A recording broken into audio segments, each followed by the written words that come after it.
Today, we're going to be tying up a simple saltwater fly. To start, we'll grab some 140 UTC in black and secure it tightly to our hook shank. Snip the excess free and continue wrapping until we reach the bend of the hook. At which point, we'll grab some bucktail. Here I'm using orange. Snip a small cluster free and even out the tips by grabbing the longer fibers and pulling them free. You can also do this with a hair stacker. However, for this particular pattern, it'll give it a more varied and a better look. With this complete, we'll pull any excessively long fibers free and measure it to be a bit longer than our hook.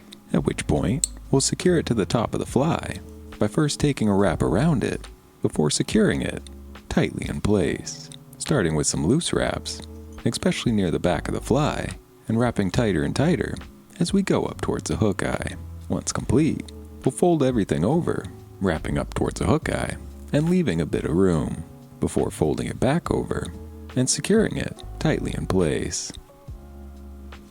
Snip your excess free, cover up your tag ends, and begin wrapping back towards the tail, leaving a smooth body and covering up the remaining deer hair as we wrap back towards our tail.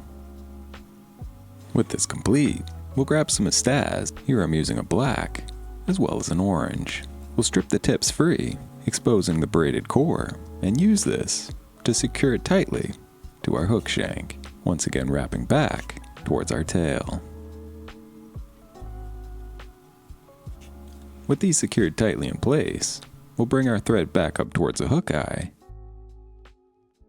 grabbing our estaz and twisting them together, doing so several times so they look like they came from a single piece. Something I like to do if I don't have the exact color I want, so instead I mix them together.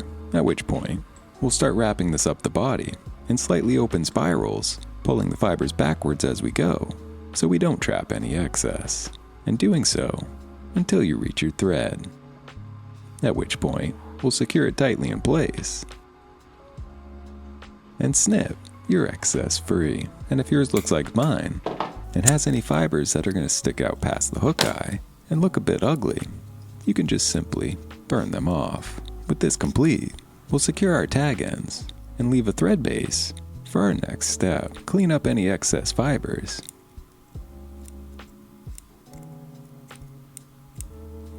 before grabbing some bead chain eyes and using a pair of wire snips, snipping 2 of them free.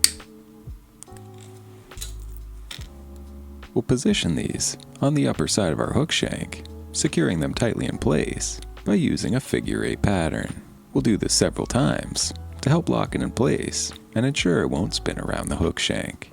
Another method I like to use is wrapping between the hook shank and the eyes to tighten up our figure 8 thread wraps, adding a bit of extra security.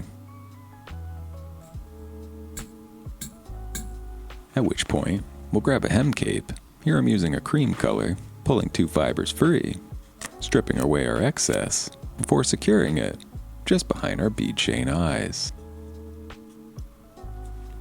Snip the excess free before grabbing them, pulling the fibers backwards and hackling it just behind our eyes in order to make a collar.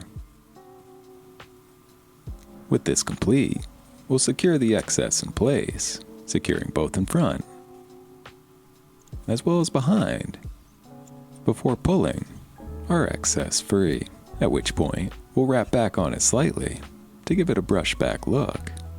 We'll cover up any exposed tag ends and begin building up a head section until we're happy. Whip finish to hold it all together and snip your thread free.